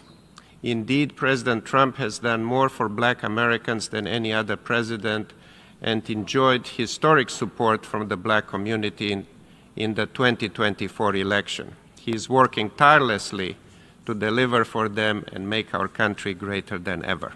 Finally, we must express our deep disappointment regarding the process that led to this text. Throughout drafting, the United States and other delegations offered constructive contributions aimed at aligning the text with the established international legal frameworks. These contributions were ignored. For these reasons, the United States will vote no on this resolution. Thank you. I thank the distinguished representative of the United States. I now give the floor to the representative of Cyprus on behalf of the European Union. Thank you, Chair.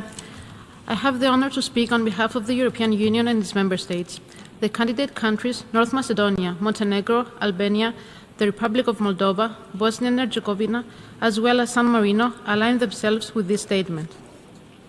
We welcome the African Union's initiative in advancing a dedicated resolution to one of the most heinous episodes in human history. The transatlantic slave trade remains an unparalleled tragedy, which lasted for over 3 centuries and involved unspeakable atrocities, affecting millions of Africans. It cannot and should not be forgotten. At the 7th Summit of the African Union and the European Union, last November in Angola, European and African leaders jointly recognized and profoundly regretted the untold suffering inflicted on millions of people as a result of the slave trade, colonialism, and apartheid. The EU is committed to shedding light on the history of slavery and the transatlantic slave trade, as well as their causes, consequences, and lasting impacts. It is our collective responsibility to learn from the wrongs of the past. We have to redress their enduring effects by removing barriers and tackling disparities that still hinder equal participation in society by the descendants of those affected. The EU is actively engaged across all relevant fora, including via the EU-AU Human Rights Dialogue process, to make progress on this issue. We acknowledge that further efforts are necessary, and we stand ready to continue working with partners in this direction. The recently adopted EU anti-racist strategy underscores the continued relevance of tackling the legacy of slavery, making this an important forward-looking and unifying process. It offered a minimum of paramount importance for all. Regrettably, we also regret that the proponents to constructive comments. Chair, we regret that our key concerns were not adequately reflected in the final text. We are concerned that this will send a wrong message on an issue where we do not fundamentally disagree. We were prepared to support a text that emphasizes the scale of the atrocity of the transatlantic slave trade, the importance of remembrance, and the need to continue combating slavery in its contemporary forms. Instead, the text before us raises a number of legal and factual concerns that we cannot overlook. First, the use of superlatives in the context of crimes against humanity is not legally accurate, such as the use of graves in the title and throughout the text, which implies a hierarchy among atrocity crimes, when no legal hierarchy between crimes against humanity exists. It risks undermining the harm suffered by all victims of these crimes and lacks legal clarity crucial for ensuring accountability. We firmly reject introducing ambiguity in the contentious references to regional jurisprudence and selective and unbalanced interpretation of historical events, such as in preambular paragraphs 21 and 23 of this initiative. It risks creating divisions when unity is both necessary and achievable. The role of the General Assembly says and assertions that are either inaccurate or inconsistent with international law. This includes suggestions of a retroactive application of international rules which were non-existent at the time and claims for reparations, which is incompatible with established principles of international law. The principle of non-retroactivity, a fundamental cornerstone of the international legal order, must be strictly upheld. References to claims for reparations also lack a sound legal basis. Any framework for reparatory justice must be grounded in existing multilateral regret that they are not in a position to support Resolution A/80/L48. Repeating our strongest condemnation of the slave trade and reaffirming our genuine commitment that we have demonstrated through concrete domestic and international action, we are compelled to abstain, solely out of profound respect for the subject matter and its complexities. This abstention should not be interpreted as leniency toward these apparent practices, nor in any case as acceptance of or acquiescence to the legal formulations in the text. We reserve our full position on these matters in all current and future relevant processes. I thank you. I thank the distinguished representative of Cyprus on behalf of the European Union.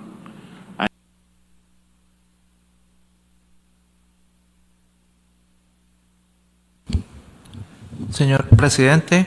President, Nicaragua would like to thank Ghana and Africa for presenting this resolution, which has true historic, moral and political relevance for peoples who were victims of invasion, occupation and European conquest that led to colonialism, slavery, the looting of natural resources, and the subsequent suffering from this genocide perpetrated against our people, destroying cultures that the European invaders, with their limited knowledge, did not possess the capacity to understand the social, philosophical, and spiritual structure. For the people of our Americas, this memory is an inherent part of our determination to be free and never slaves.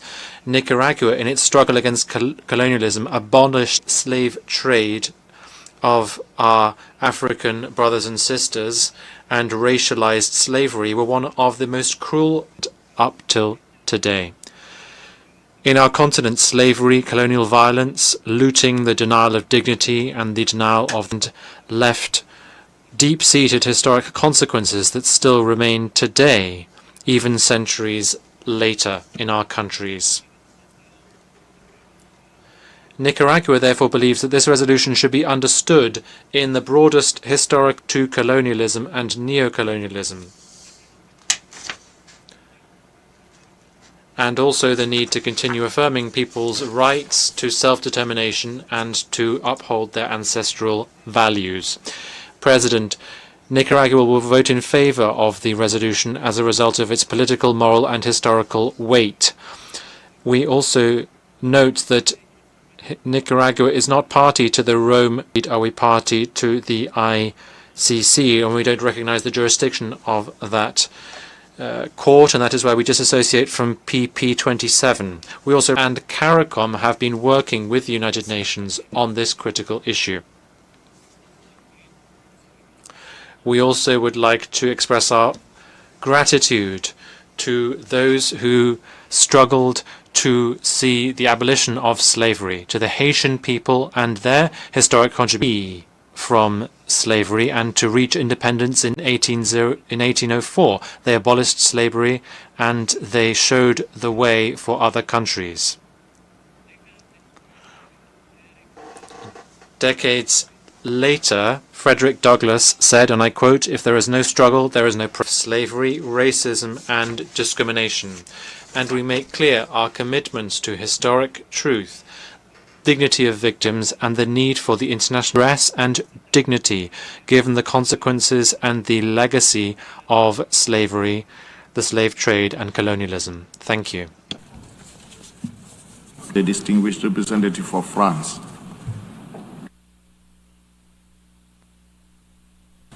Merci, Monsieur. Thank you, Mr. President.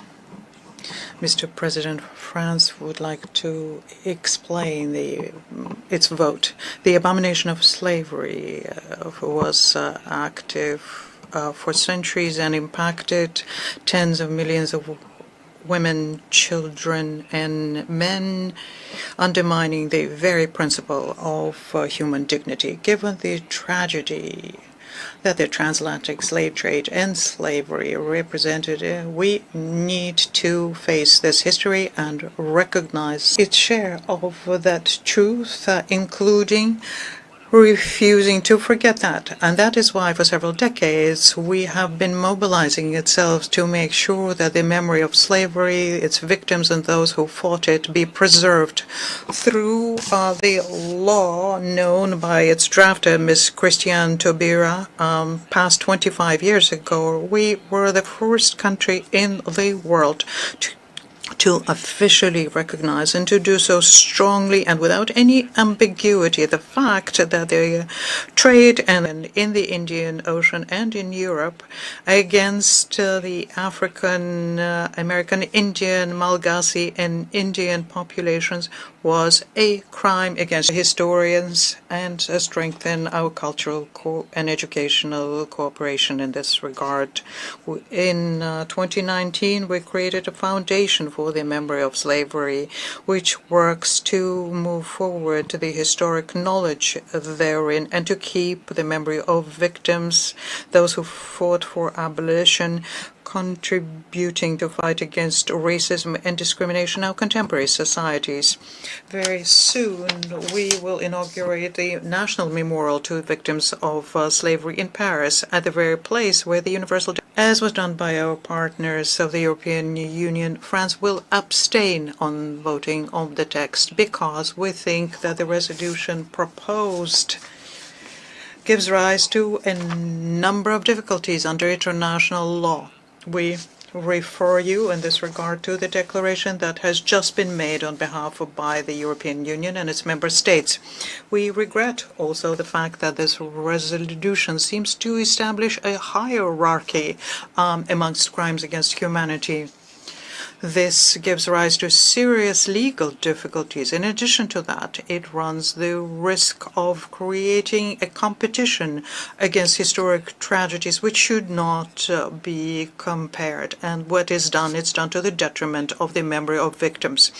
At the time when the United Nations is working on the development of a new international convention on the prevention and suppression of crimes against humanity, it seems to us important to recall that any and all resolution from the General Assembly has to be centered in international law and a universal approach to human rights. I thank you.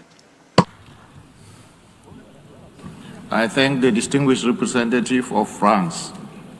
We have had the last speaker in explanation of vote before the vote.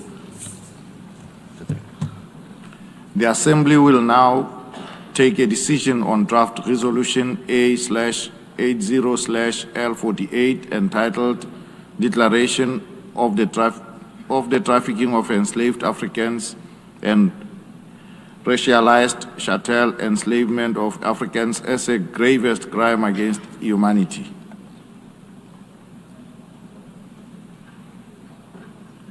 A recorded vote has been requested. We shall now begin the voting process. Those in favor of the draft resolution A/80/L48, please signify. Those against and those in abstention. The Assembly is now voting on draft resolution A/80/L48 entitled Declaration of the Trafficking of Enslaved Africans and Racialized Chattel Enslavement of Africans as the gravest crime against humanity. Will all delegations confirm that their votes are accurately reflected on the screen?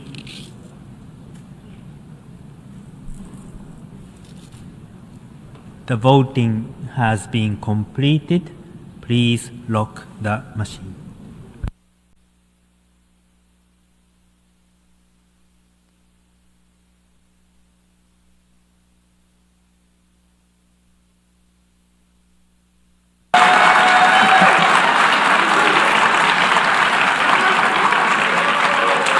The result of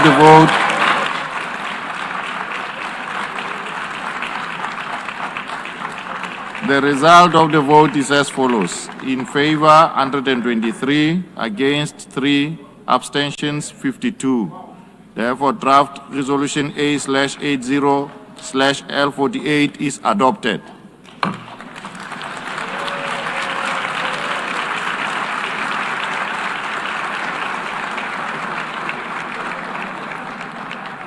Before giving the floor for explanations of vote after the vote, may I remind delegations that they are strongly urged to limit explanations of vote to 5 minutes, which should in any case not exceed 10 minutes and be made from their seats. I give the floor to the distinguished representative of Trinidad and Tobago.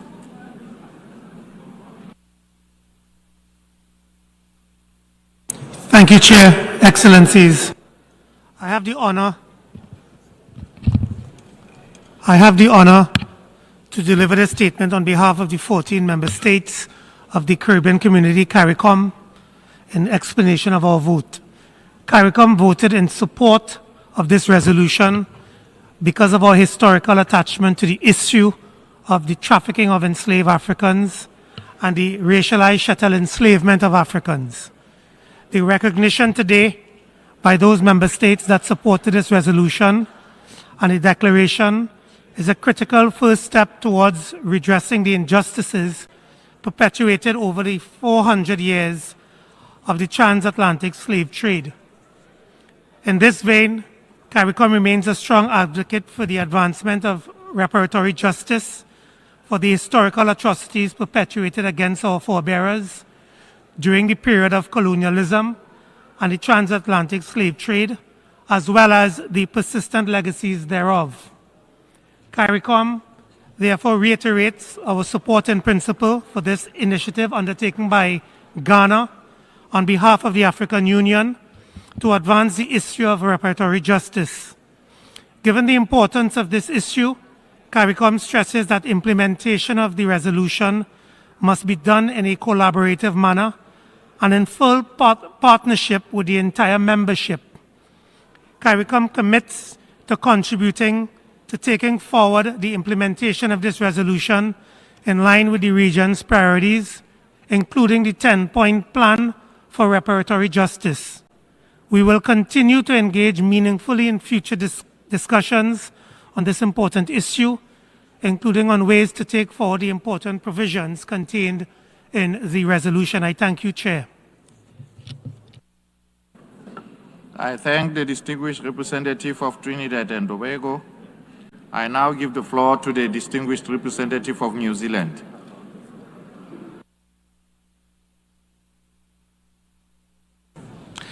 Thank you, President.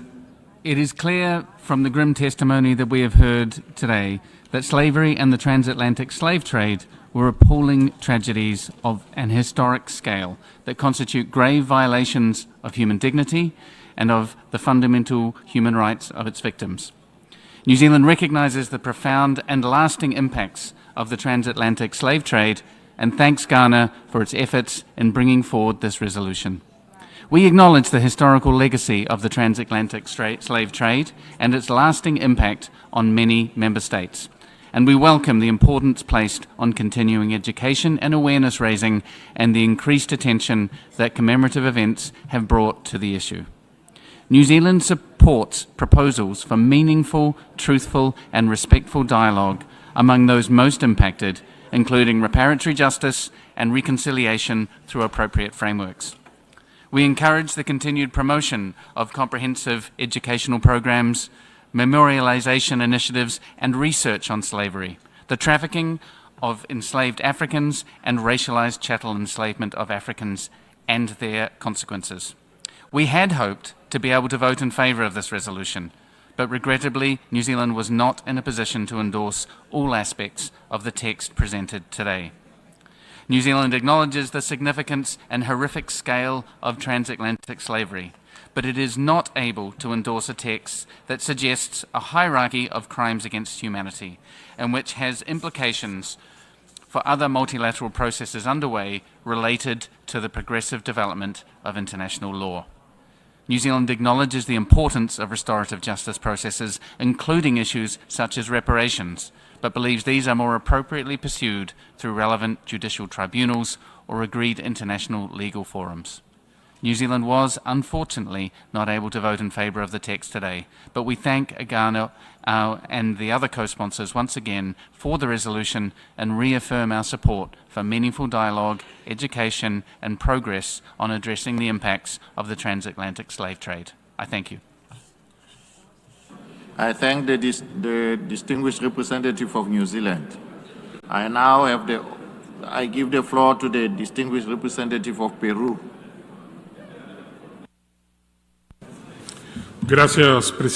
Thank you, President. Peru would like to thank the distinguished delegation of Ghana for this initiative, which has made it possible for us to undertake a serious analysis about the seriousness of these issues. Our vote is consistent with the international commitments that Peru has undertaken in line with our struggle to eradicate racism and all of its structural manifestations. Peru voted in favor of the draft resolution.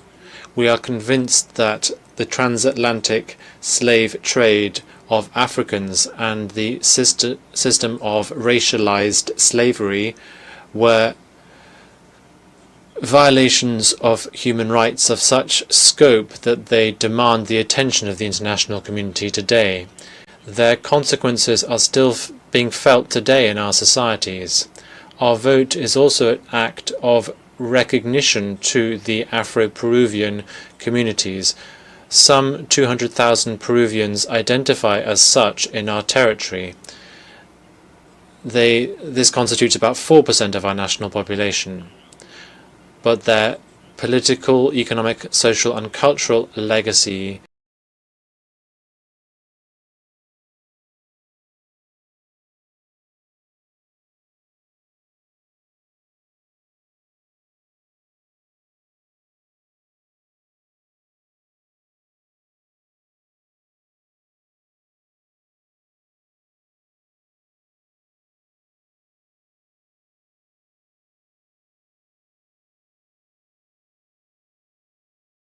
goes beyond these figures, which occurred at a specific time in history. We recognize that in line with international law, the commission of an illegal act is something that, if it continues, there have to be appropriate guarantees of repetition and redress adopted. But we note that OP 628 can be interpreted as a call for constructive dialogue.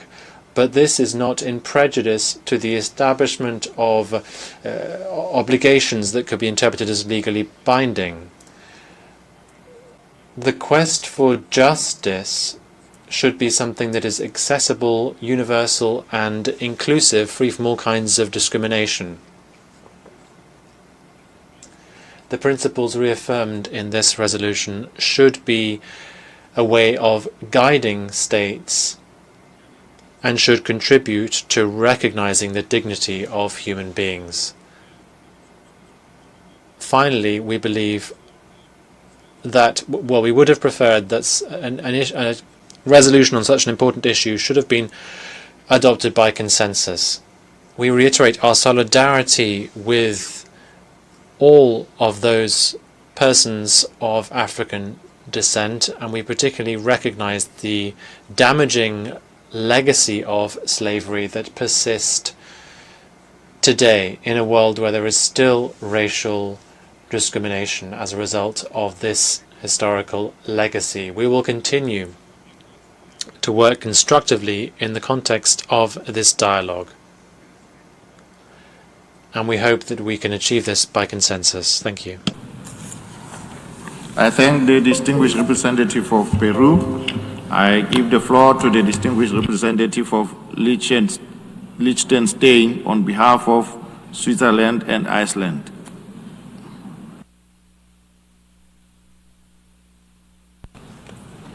Thank you, Mr. President.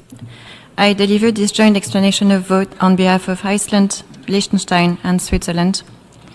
At the outset, we underline the importance of the International Day of Remembrance of the Victims of Slavery and the Transatlantic Slave Trade, and commend efforts to ensure that the profound suffering caused by the trafficking of enslaved Africans is never forgotten nor diminished.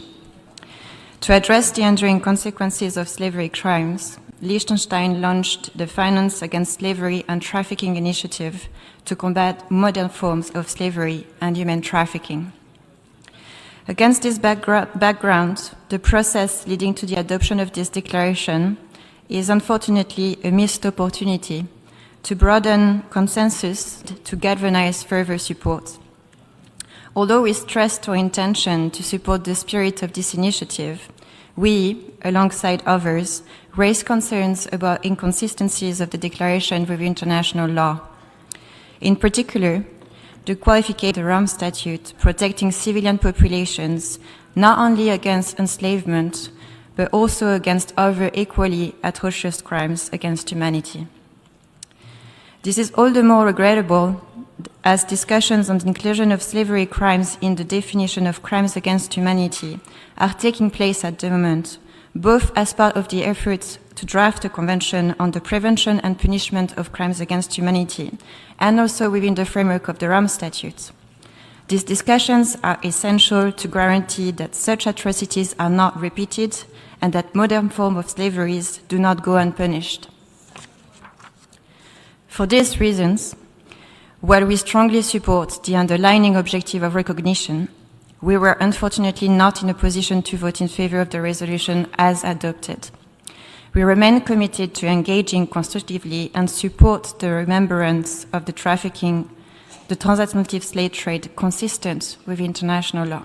I thank you. I thank the distinguished representative. I have the honor now to give the floor to the representative of the United Kingdom.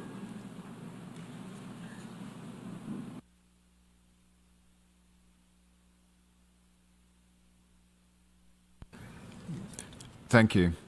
The United Kingdom recognises the gravity of the issues addressed in this resolution and welcomes the opportunity to set out its position in misery on millions of people over many decades. Its horrors were profound and its legacy continues to leave deep scars today. The UK also believes that only by acknowledging and discussing collectively the most painful elements of the history that we share with other nations, including the transatlantic, remains committed to that goal. That is why we engaged constructively throughout the negotiations on this resolution in the hope of reaching a continues to disagree with fundamental propositions of the text and therefore, regrettably, could not vote in favour of it. Firstly, the UK is firmly of the view that we must not create a hierarchy of historical atrocities.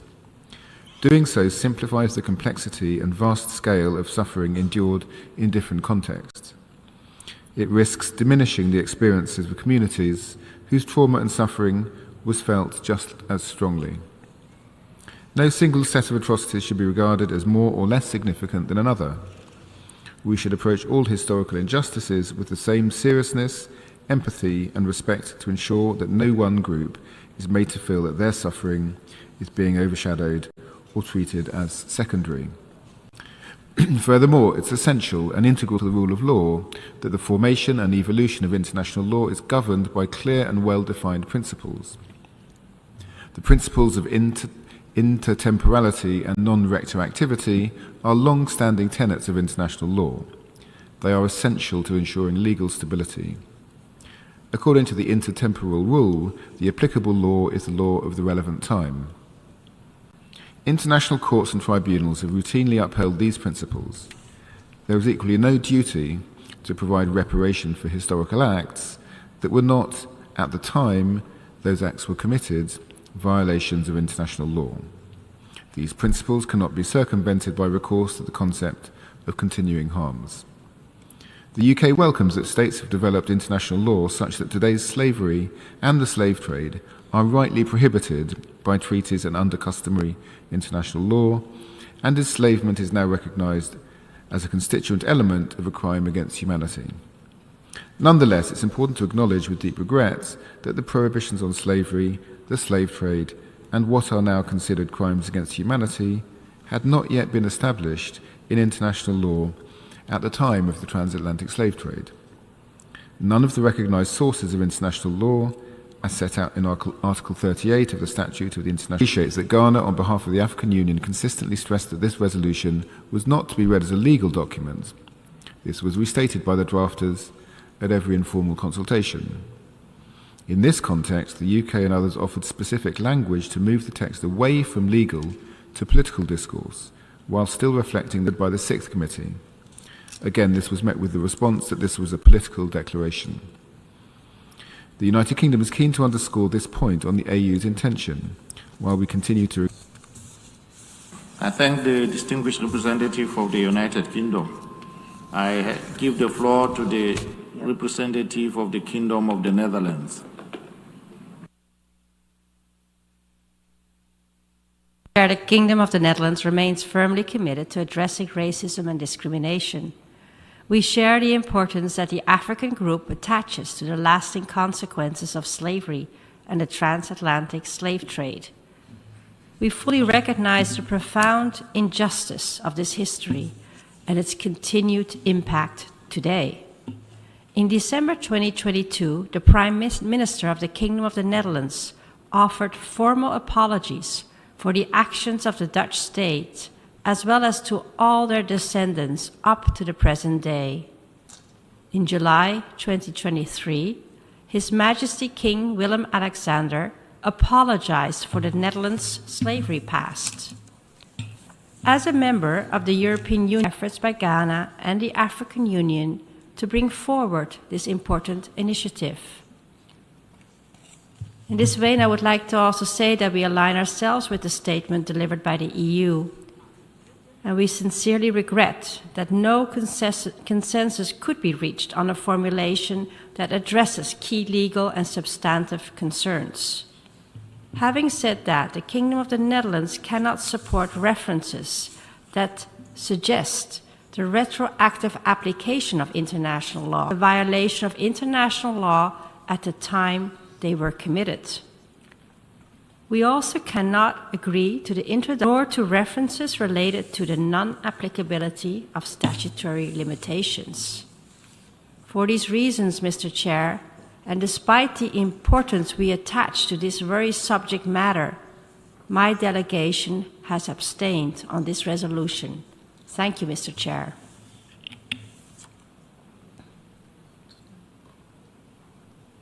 Ik twijfel nu. I thank the distinguished representative of the Netherlands. Shall hear the remaining speakers in explanations of vote after the vote at a later date to be announced.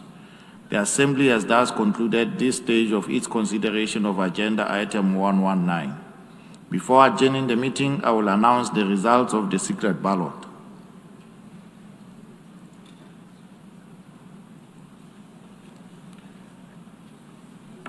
The Assembly will resume its consideration of the 10-year framework of programs on sustainable consumption and production patterns. The results of the voting is as follows. Group A, African states, number of ballots 180, abstentions 7, number of members present and voting 173, required majority 87, number of votes obtained by each member state, South Africa. Group B, number of invalid ballots 0, number of valid ballots 180, abstentions 4, number of members present and voting 176, required majority 89, number of votes obtained by each member state, India 176. Group C, Eastern European states, number of ballot papers 180, number of invalid ballots 0, number of valid ballots 180, abstentions 7, number of members present and voting 173, required majority 87, number of votes obtained by each member state, Hungary 158, Russian Federation 126. Group D, Latin American and Caribbean states, number of valid ballots 180, abstentions 6, number of members present and voting 100 obtained by each member state, Barbados 173, Mexico 168. Group E, Western European and other states, number of ballot papers 180, number of invalid ballots 0, number of valid ballots 180, abstentions 11, number of members present and voting 169, required majority 85, number of votes obtained by each member state, Finland 168, Germany 166.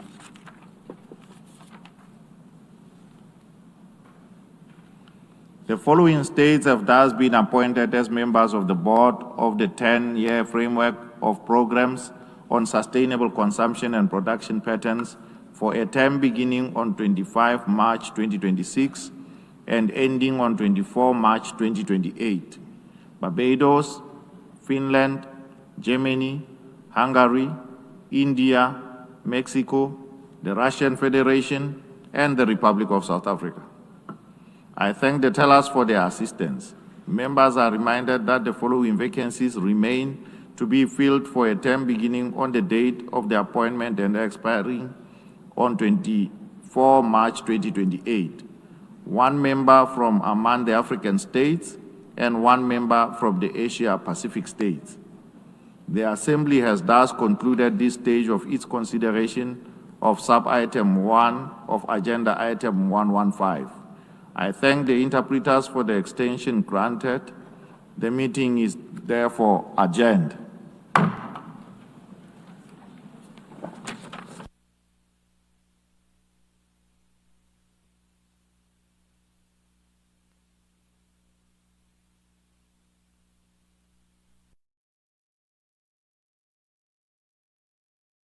Magandang gabi. Magandang gabi. Is that good Tagalog?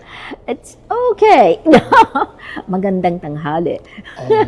That's more complicated for me. It's such a pleasure to have you here. Thank you so much. No, it's good to be.